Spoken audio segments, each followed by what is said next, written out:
Acabou, Deltan. Acabou. Hoje, o Conselho Nacional do Ministério Público, o CNMP, eles deram uma punição ao Deltan Dallagnol. Uma punição que não fez nem cócegas nele. Uma advertência.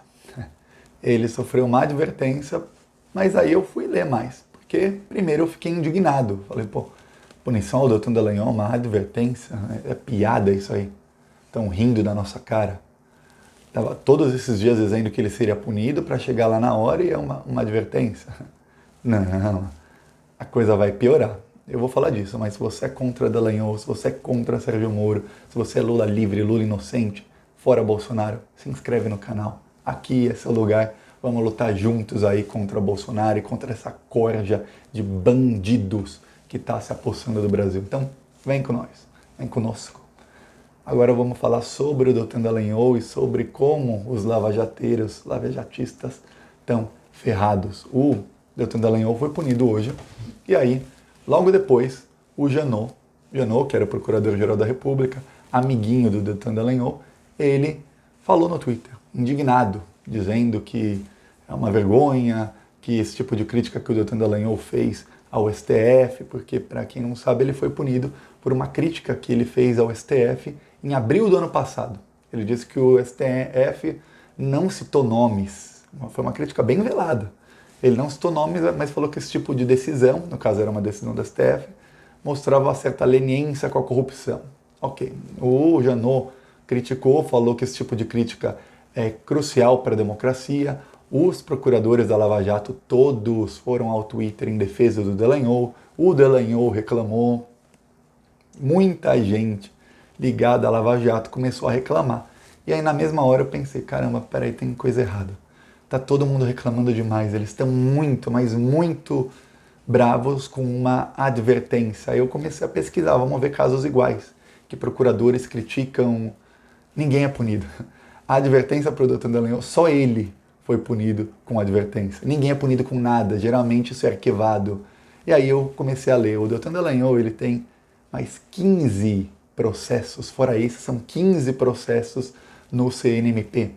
O Augusto Aras, que é o Procurador-Geral da República, ele mudou a composição do CNMP. O CNMP tinha uma composição em que metade ou a maioria eram pró-Lava Jato e agora não são mais.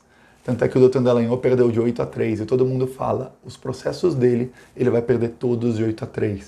E membros do CNMP dizem, CNMP, vou repetir, Conselho Nacional do Ministério Público, CNMP, os membros dizem, nós vamos começar com os processos mais leves, com as sanções mais leves. Então, no caso em que o Deltan Dallagnol fez, 1 ano e meio atrás, uma crítica velada ao STF, sem citar nomes, ele já levou uma advertência. Agora tem outros 15. E eles dizem, ele será afastado da Lava Jato. O Dallagnol será, não há dúvidas. Em algum momento, em um desses processos, as sanções vão começando a aumentar, aumentar e aumentar.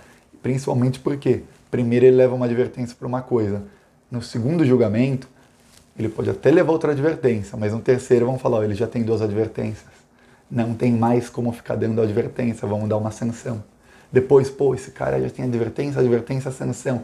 Agora as punições vão aumentando. Então, por isso, eles estão começando com o leve. Exatamente para isso, vamos dar uma advertência. Num processo em que a maioria dos procuradores, fui ver, nesse caso, geralmente, quando eles criticam a Suprema Corte, alguma coisa assim, principalmente uma crítica velada, sem citar nome, é arquivado, não vai nem à votação, eles arquivam. A corregedoria, que é quem decide se vai para a votação ou não, arquiva. E agora não. Agora, por 8-3, ele perdeu a advertência no Deltan. Não fez nem cócegas? Fez. Doeu. Porque a gente vê a reação dos lavajateiros, do lavajatismo no Brasil. Eles estão revoltados com essa advertência, porque eles sabem que depois de uma advertência pode vir outras sanções até o afastamento dele da Lava Jato, até, aí seria num cenário muito bom, o desligamento dele das funções como procurador. Mas, calma. A gente tem que ter muita, mas muita calma. Por exemplo, o processo em que ele foi julgado hoje foi de uma crítica que ele fez ao STF, em abril do ano passado. Ou seja, gente, isso faz 1 ano e 7 meses. Então, as coisas que a Vaza Jato mostrou, ou tem um outro processo que mostra, movido pelo Renan Calheiros, que mostra que ele atuou para que o Renan Calheiros não fosse presidente do Senado, isso aconteceu bem depois. Então vai demorar para que seja julgado. Infelizmente vai demorar.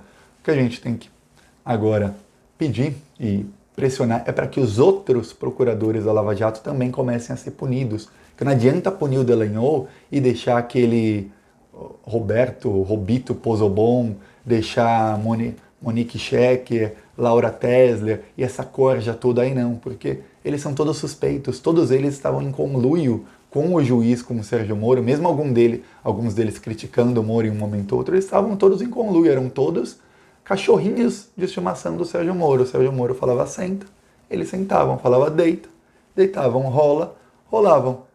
Comete vários crimes contra o Lula, cometiam. Então era assim, eles faziam o que o Sérgio Moro mandava, eles eram completamente mandados do Sérgio Moro, eles têm que ser punidos também. O Sérgio Moro não pode mais ser punido como juiz porque ele não é mais juiz. Correto no Brasil. E eu vou continuar lutando, eu espero vocês nessa luta aqui comigo, conosco, todos juntos, é para que o Sérgio Moro, o Deltan Dallagnol e todos eles, em algum momento eles sejam punidos pela justiça, não por conselho do Ministério Público, não, pela justiça. Eles têm que ser presos pelos crimes que eles cometeram. O Sérgio Moro ajudou num golpe de Estado. O Sérgio Moro, Dallagnol e esses todos, eles agiram para mudar o resultado de uma eleição. Eles agiram, um dos áudios da Vaza Jato, o primeiro áudio que veio, era o áudio do Dallagnol falando que o Lula não pode dar entrevista e tudo mais, mas vamos parar de falar disso, não vamos falar disso mais, porque a gente não pode dar tempo para a defesa dele agir, e vamos lá. Eles estavam agindo para mudar o resultado de uma eleição. A Vaza Jato mostra como eles agiram para que o PT não fosse eleito, custe o que custar. E eles não estavam nem aí se do outro lado tinha o Bolsonaro. E depois a Vaza Jato mostrou, não foi nem a Vaza Jato, quem falou foi o Bebiano, que era chefe de campanha do Bolsonaro, que o Sérgio Moro já estava negociando o Ministério da Justiça antes da eleição. Então, quando o Sérgio Moro vazou aquela delação do Palocci, que eles já sabiam que não tinham provas nenhuma, aquilo foi para mudar o resultado da eleição. E a Vaza Jato mostra várias ações dos procuradores também para isso. Eles têm de ser punidos na lei, na justiça. Mas a primeira punição tem que vir do Conselho Nacional do Ministério Público, tem que vir do CNMP. O CNMP punindo os lavajateiros, aí a casa começa a cair para eles. E vocês podem perceber que depois que o Lula foi solto, o Sérgio Moro está colocando as asinhas de fora. O Sérgio Moro está toda hora em reunião com senadores, com deputados. O Sérgio Moro está fazendo política. E o Sérgio Moro está se mostrando um bom político. Na arte de fazer política, ele está se mostrando muito bom, porque ele está conseguindo convencer muita gente das PECs da segunda instância e de muitas outras coisas que ele quer convencer. Ele não conseguiu o tal do projeto anticrime, mas ele consegue outras coisas. O Sérgio Moro está fazendo política. O Sérgio Moro está buscando o apoio do Centrão. O que a esquerda tem que fazer, o Lula, que é um conciliador, é pegar o apoio do Centrão para ele. Porque o Lula tem tanto apoio quanto o Sérgio Moro. O Sérgio Moro, infelizmente, ele ainda tem, e isso a culpa é da esquerda que falha na comunicação, o Sérgio Moro ainda tem 50% de aprovação entre os brasileiros. Brasileiros, sim, metade dos brasileiros veem o Sérgio Moro como um ídolo. A esquerda falha demais na comunicação, deveria olhar o que a direita faz e aprender, não nas fake news, em todo o resto. E aprender, é assim que se faz comunicação, é assim que você passa a sua mensagem para as pessoas despolitizadas, porque são essas pessoas que são o fiel da balança. Tem a esquerda, que é maior que a direita, tem a direita e tem no meio as pessoas despolitizadas. A direita consegue se comunicar com essas pessoas, a esquerda não. A esquerda falha e falha. São fracassos monumentais as tentativas da esquerda de se comunicar com o cidadão comum, com o cidadão que não tem lado. A direita consegue, o Sérgio Moro consegue, esse cidadão vê até hoje o Sérgio Moro como herói nacional. E esse cidadão tende a ir para o lado do antipetismo, tende a ir para o lado da direita. Por quê? Porque se eles veem o Sérgio Moro como herói nacional, eles vão ver o Lula em algum momento como bandido. Mesmo os que gostam do Lula vão falar, eu gosto do Lula, mas ele é bandido.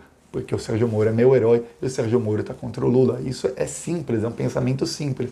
A esquerda tem que começar a colar o Sérgio Moro no Bolsonaro, falar o Sérgio Moro está agindo como advogado do Bolsonaro, o Sérgio Moro está passando pano para vários crimes, o Sérgio Moro não é o paladino da justiça, ele não é o herói da luta contra a corrupção, não é.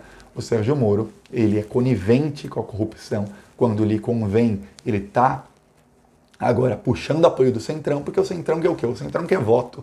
O Centrão não quer apenas dinheiro de quem está no poder, o Centrão também quer voto, quer apoio nas eleições municipais, quer apoio nas eleições presidenciais, tanto é que muita gente do Centrão estava colado no Bolsonaro durante a campanha. Gente que hoje é contra o Bolsonaro, na campanha estavam com ele, porque sabiam que colando no Bolsonaro seriam eleitos. Muita gente do Centrão estava colada na esquerda durante a campanha no Lula, porque achava mais fácil me eleger aqui perto do Lula, principalmente os do Norte e Nordeste. Os do Sul, Sudeste, estavam mais colados com o Bolsonaro. Então, o que a esquerda tem que fazer é puxar o Centrão para o lado dela. Ó, precisamos deles. Ah, mas são golpistas, eu não quero, não precisamos de apoio do golpista. Tá, então vai fazer o quê? Não tem outra saída. Eles estão ali, eles estão eleitos. Tem uma boa parcela da população que ainda vota neles. A gente tem que aprender a se comunicar com essa parcela da população para não votar nesses bandidos e para votar em pessoas de esquerda. Tem que ter estratégia. Estratégia, pensa como um jogo de xadrez. Infelizmente, a peça que nós temos no tabuleiro são esses deputados e senadores do Centrão. Tem que trazer para o nosso lado. Porque se não vierem para o nosso lado, eles vão para o lado do Sérgio Moro. Veja bem, não do Bolsonaro, do Sérgio Moro, que também está com o Bolsonaro. Mas eles querem colar a imagem deles na do Sérgio Moro. E aí, a gente se ferra. E aí o Lula corre chance, corre o risco de voltar para a prisão de novo. Porque eles podem tentar aprovar alguma coisa que faça com que o Lula volte para a prisão. Por exemplo, uma das PECs que elimina duas instâncias e faz o trânsito em julgado ocorrer só na segunda instância, eles podem aprovar aquilo. Você confia que o STF vai falar que não, é inconstitucional? Você confia nisso? Eu não confio no STF, eu prefiro não deixar a decisão para o STF. Eu prefiro trazer essas pessoas para o nosso lado, enquanto eles são necessárias, porque são as peças que estão no tabuleiro. Tem que usar as peças que estão. Não tem como jogar um jogo de carta com carta que não está na mesa. Melhor trazer essas pessoas para o nosso lado, prevenir do que remediar, porque depois o Lula vai depender do STF. Quando fala a lei não retroage contra o réu, uma das PECs, que é a PEC que elimina duas instâncias, não precisa retroagir contra o réu. Simplesmente não tem mais duas instâncias, então não tem para onde recorrer. Se não tem para onde recorrer, trânsito em julgado. E aí vai o que? Cair nas mãos do STF. O Lula vai ter que pedir um habeas corpus para o STF, um habeas corpus preventivo. Aí, o mesmo STF que rasgou a Constituição para fazer o Lula ser preso, para não participar de uma eleição. Eu não confio no STF. Se você confia, parabéns. Então, ou a gente aprende a fazer política direito, ou a gente vai continuar perdendo na direita, porque faz 5, 6 anos que a esquerda não tem uma vitória política. Você lembra de alguma vitória política da esquerda? Ganha uma eleição aqui, outra ali, elege, muita gente falou, o PT tem a maior bancada. Vamos ser realistas. A bancada do PT, a bancada da esquerda, está diminuindo eleição após eleição. O PT tem a maior bancada porque as bancadas de direita se dividiram em vários partidos, mas a bancada do PT perdeu vários deputados. A presidenta do PT era a senadora, ela nem concorreu ao Senado porque ela sabia que não ganhava. Ela virou deputada.